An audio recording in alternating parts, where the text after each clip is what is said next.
Welcome to Mike Brown Barbecue. Today I'm going to show you how to smoke prime rib roast from start to finish on this 250-gallon offset smoker.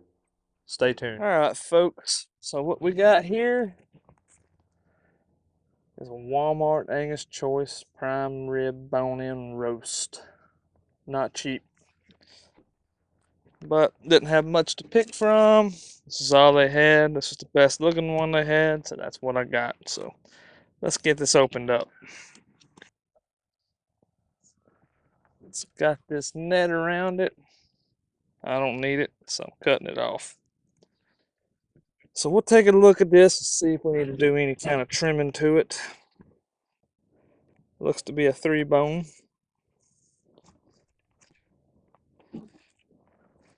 I think I may take just a little bit of fat off right here.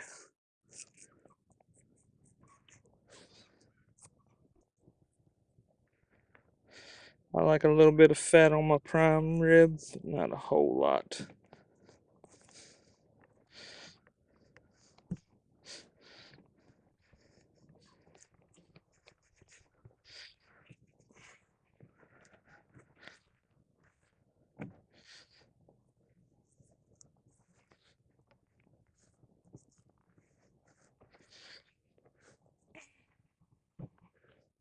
Because I want that seasoning to get on in that meat.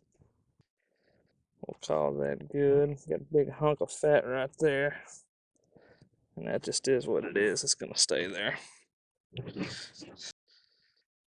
Okay. So I'm really not going to worry about rounding off no corners, nothing like that, because this thing is not even going to see maybe but a little while at 275. The way we're going to cook this prime rib up, we're going to season it up. I'm going to throw a whole chimney full of charcoal of my wood in there, and I'm not even going to burn down a coal bed. I'm going to set it on there, crack the firebox door, and let the pit come up over time and blast this with as much smoke as I can get on it. And bring it to an internal temp of about 130, and then I'll move it over to my firebox and we'll kiss it with the flames a little bit to finish it off. Alright, so we're not going to use no binders on this. You can see that's a good, well marbled piece of meat right there. That's what you're looking for. This was a choice rib roast. So that's going to cook down real nice. It's bone in. I prefer to get bone out, but this was the biggest one that they had, even with the bones in it. It still had more meat than the boneless. It's $1 cheaper a pound, but that is because you're paying for the bone. So I'm not going to get real fancy with no kind of special seasoning on this. I'm just going to season it up with extra fancy Bondler Fiesta. Uncle Chris's steak seasoning rub. Real good stuff right here on steaks, folks. Highly recommended. And we are going to season this with a heavy, heavy coat.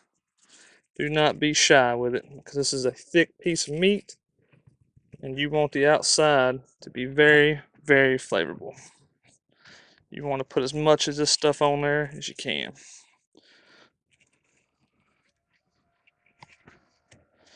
I don't know what they put in this rub right here. It's very, very good.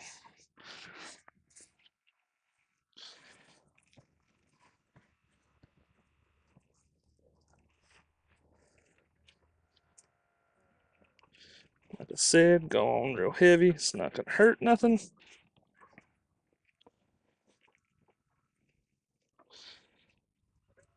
Push it in real hard. Get it down on there.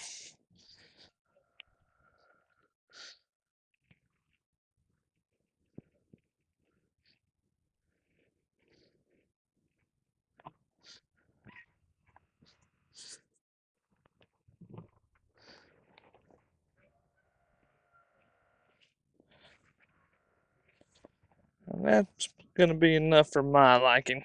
This is a big, thick, dense piece of meat, and you need a lot of seasoning on it. So, this is the day before, folks. We're not actually,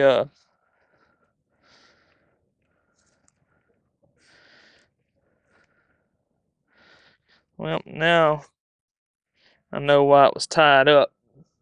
because of that dumb shit right there. Thanks a lot, Walmart. If I wanted to do that, I'd do it my dang self.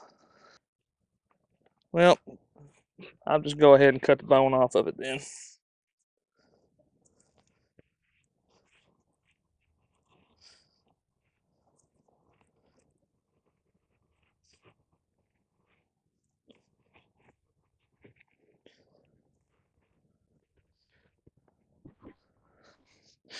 And we'll get even more seasoning on this.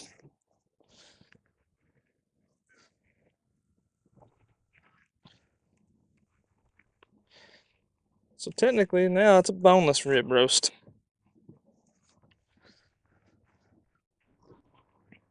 This right here just be a little pitmaster snack over here. I'll hit it with some seasoning. So that's why they put the netting on it, folks.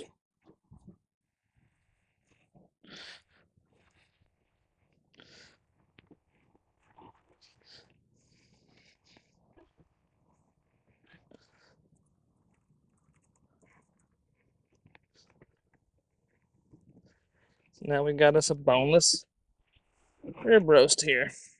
Nothing big, nothing fancy, just seasoned up real nice. So what I'm gonna do with this next is I'm going to put it in my refrigerator overnight. I will vacuum seal so everything sucks into this meat and gets down in there, kind of penetrates it, gives it somewhat of a wet brine. So next time you guys see this will be tomorrow when we put this thing on the pit. Stay tuned. Alright guys, the time has come to put this on the pit. And that is what she's looking like. I back sealed that overnight. All the seasoning's nice and set in on it. It looks good. So I'm gonna put this right here in the middle. The big end facing the fire.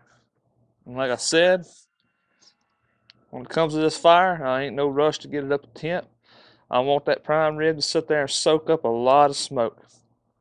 So I'm not going to burn a coal bed or nothing. I'm going to go with a chimney and lump charcoal, throw my wood in, and let it do its thing. We're going to put a meat probe in here.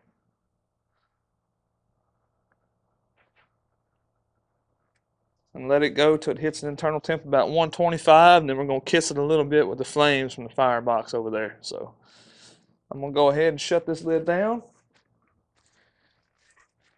And we'll go ahead and put our fire on. Stay tuned. Alright, so we'll go in here with our chimney and lump charcoal.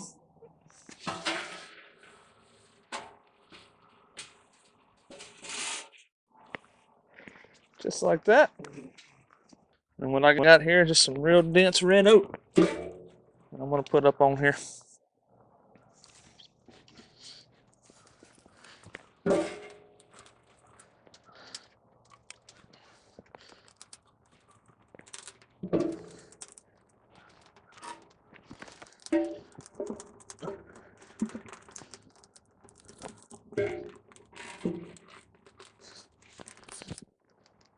And just like that, that's what we're going to do for our fire, folks. I'm going to give that a minute and let it take off. That's going to produce that nice, dense smoke that I like to flavor my quick meats with. Alright, so I like what that's doing. I'm going to close my firebox door down and leave it open about 3 to 4 inches. If you're going to do your fire like this, which is what a lot of people are doing now, all the Derby barbecue and them, you can do your fire like this. I do it on real short cooks, but I don't do it on long cooks because it takes you about 2 to 3 hours to get everything lined out. It's just easier to start off with a bigger coal bed if you're going to go that route. But if you're going to go this route up there, leave your firebox door open and let it get plenty of airflow to catch and take off. If not, it'll sit there and smolder out on you, especially when you're using dense wood like me. If it's drier wood, then it's not a problem. But anyway, next time you guys see me will be either when we manage this fire or we check on that prime rib. Alright, folks. So I've decided I'm going to kick this up a little bit of a notch. As you can see, I added a little piece of wood right there to the middle. I didn't have the damn camera rolling. It's early in the morning. Things like that, they happen. But I'm gonna help this fire get a little kickstart with some natural lighter fluid, aka tallow, and give it a little bit more flavor profile.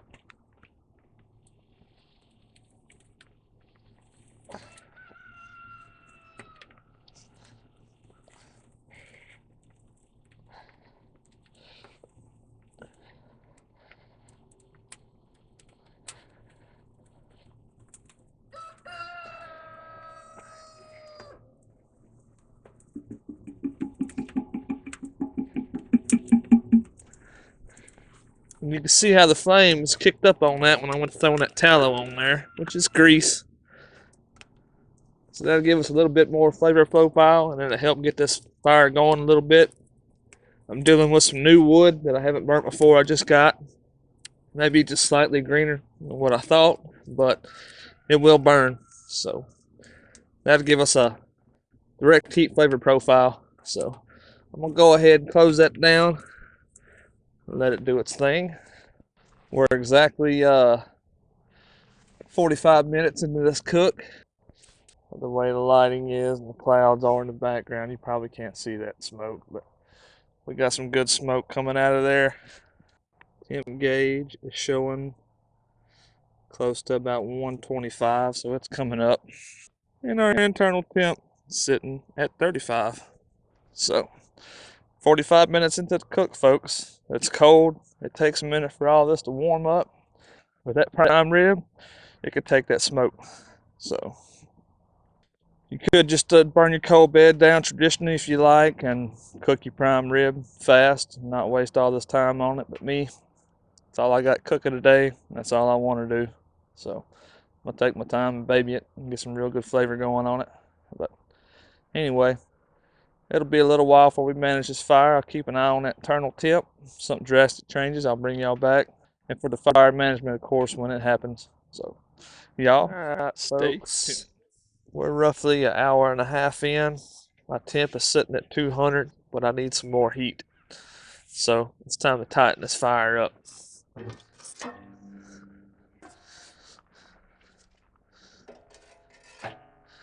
Roll this off to this side.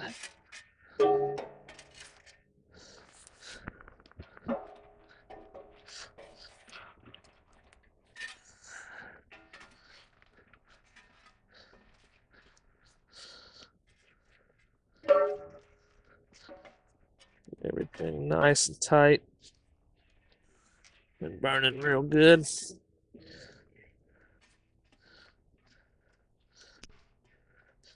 He's popping at me.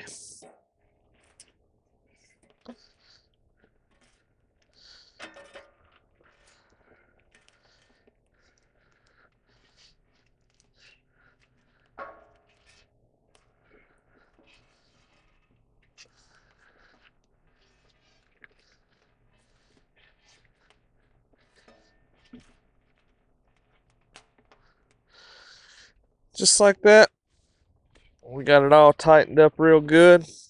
It's actually 42 degrees out here right now, so it's going to take a minute to get the smoker up to temp. We're an hour and a half in. Our temp on our smoker is 200 degrees, but that's fixing to come on up.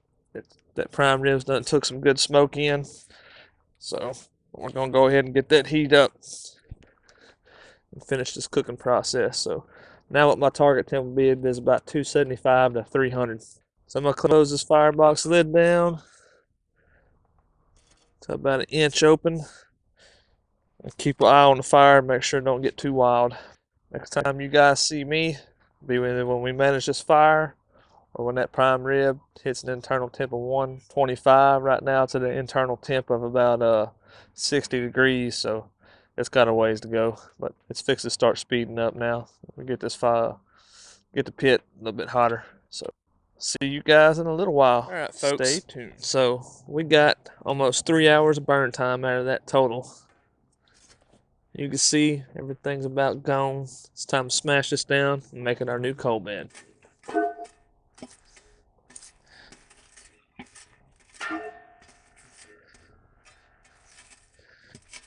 One log's not quite burned up, so we'll put him over in the middle. Put some more coals over on this side over here. Move our coal bed up a little bit.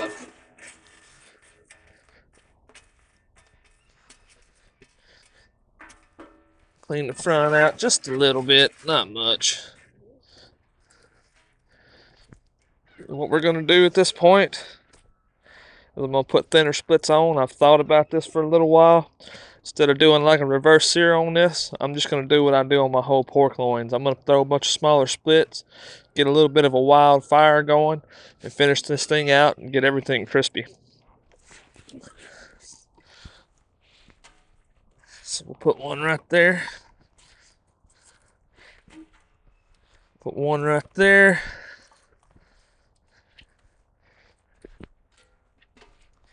Put one right there.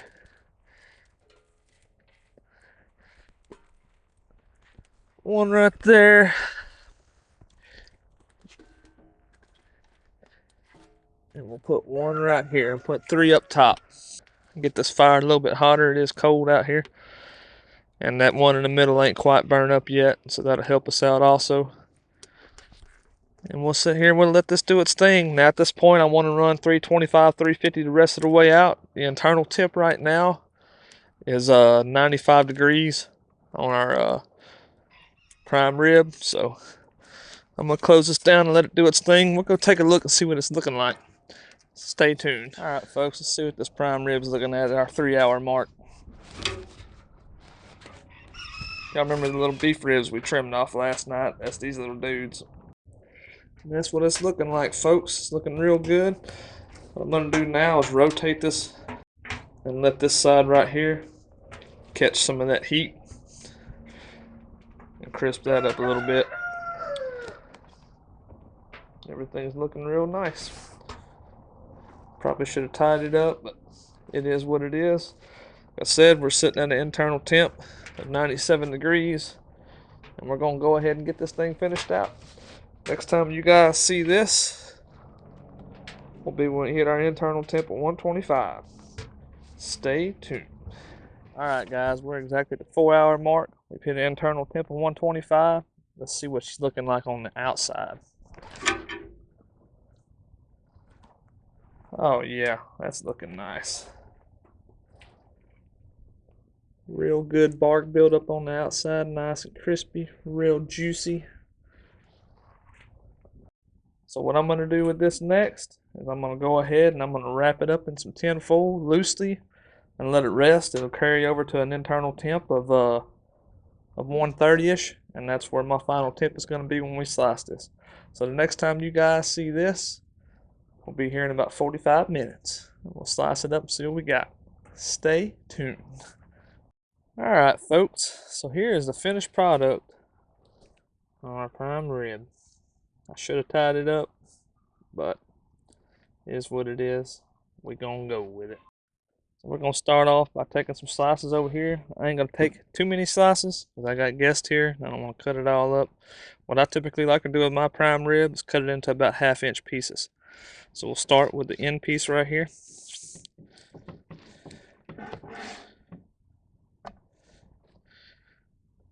And then I'll cut one more piece right here. Just like that.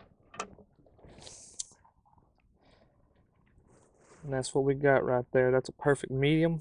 That's how I like to eat my steaks and my prime rib. That's looking real nice. Just look at that. Doesn't it look great? This is going to be good. So let's give it a try.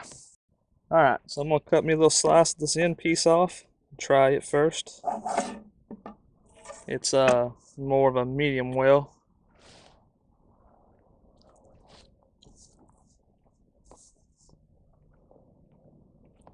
Not bad. A bit done for my liking. Now we'll come right here to the piece that's more medium.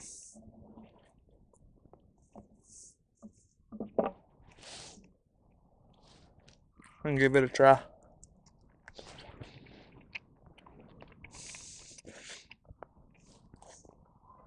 Tastes like a ribeye steak to me. Disclaimer, prime rib is not my favorite. I just did the video because everybody else is doing prime rib videos right now. Me personally, I like to cut it up and cook it like a steak. Reason being, you get more flavor all the way around the meat. This has got good beefy flavor. It's just the center of it's a little bit dull, so that's why people do au jus, horseradish sauces, things of that nature. Got a good crispy bark on it, seasoning on the outside. Tastes good. I'm cranking that heat up, getting that crisp on it. All in all, it's a success. Pretty easy, nothing hard about it. Simple piece of meat, simple seasonings. We'll do a little quick recap. So I didn't burn a coal bed down for this cook. I just went with the lump charcoal and wood and brought my pit up the temp with the meat. All in all, it took about 4 hours. The last hour of the cook, we cranked up 325, 350, crisp the outside up, and we got this beautiful piece of prime rib. Just look at it, guys. Look at it. Ain't nothing wrong with that. So I got guests here. They're all eyeballing me. They're hungry. Looking at me like, you bastard, you better feed me. So I'm gonna go finish slicing this up and feed my guest. I hope y'all like this video. Please like and subscribe. Until next time, peace.